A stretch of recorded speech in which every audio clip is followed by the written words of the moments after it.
Hello student, I am Neelam from HGTP School, NH9 Ding Road, Sirsa. This is your Hindi class. Open your Hindi व्याकरण book भाषा कौशल. Friends, आज हम करेंगे lesson 3 स्वरों की मात्रा.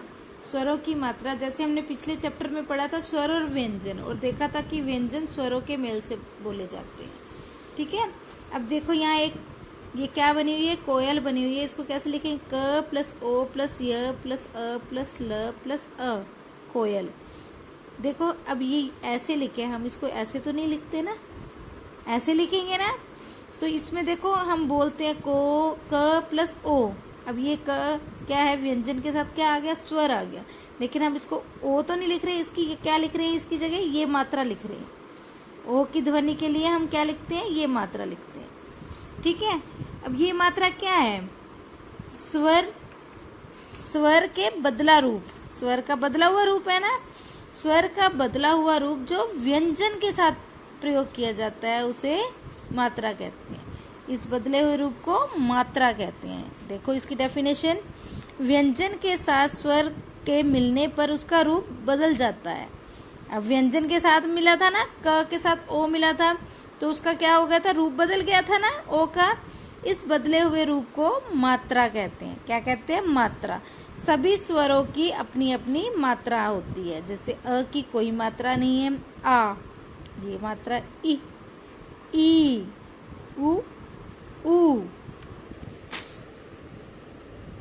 री ए ओ औ, ये सभी स्वरों की क्या है, मात्राएं हैं. अब देखो र के साथ ऊ या ऊ की मात्रा आती है तो ये कहाँ, ना तो ये ऊपर लगती है ना आगे, इसके पेट में लगती है. कहाँ लगती है, पेट में, र के पेट में.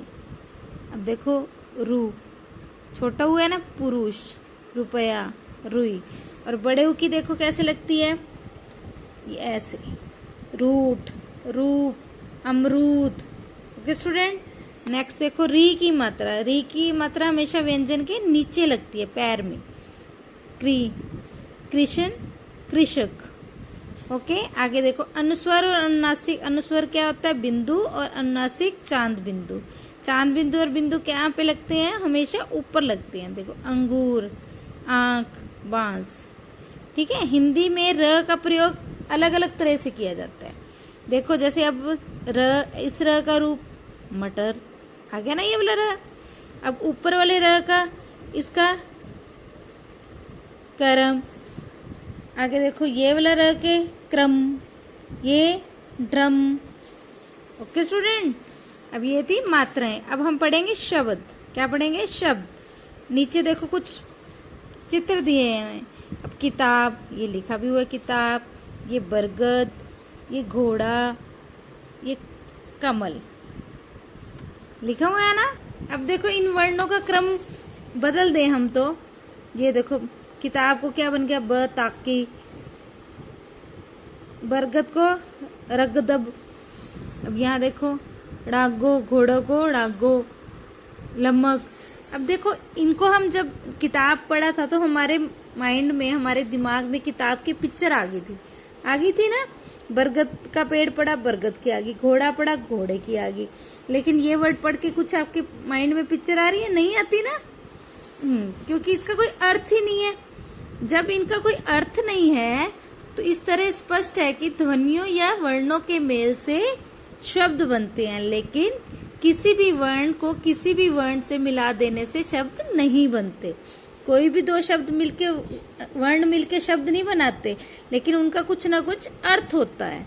जब अर्थ होगा तभी वो शब्द बनेंगे. इन शब्दों को बोलने के साथ ही आपके दिमाग में उनकी चित्र आ जाता है. जैसे अस्पताल, शलगम, हाथी, ये बोलने से ही हमारे माइंड में इनकी पिक्चर आ जाती है. Okay student. आगे है वाक्य. जब हमें अपने मन की बात को प्रकट करना होता है तो हम कई शब्द एक साथ मिलाकर बोलते हैं. लेकिन कैसे, ये देखो डाल पर तोता बैठा है, एक सीक्वेंस में, क्रम में.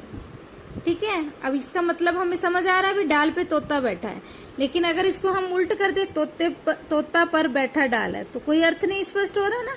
अर्थ नहीं स्पष्ट होगा तो ये वाक्य नहीं है.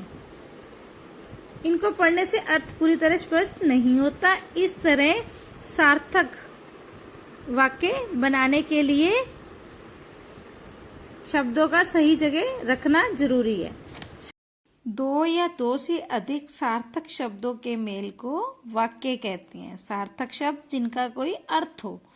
दो से अधिक सार्थक शब्दों के मेल को वाक्य कहते हैं। Okay student, read this chapter carefully. Okay student, thank you.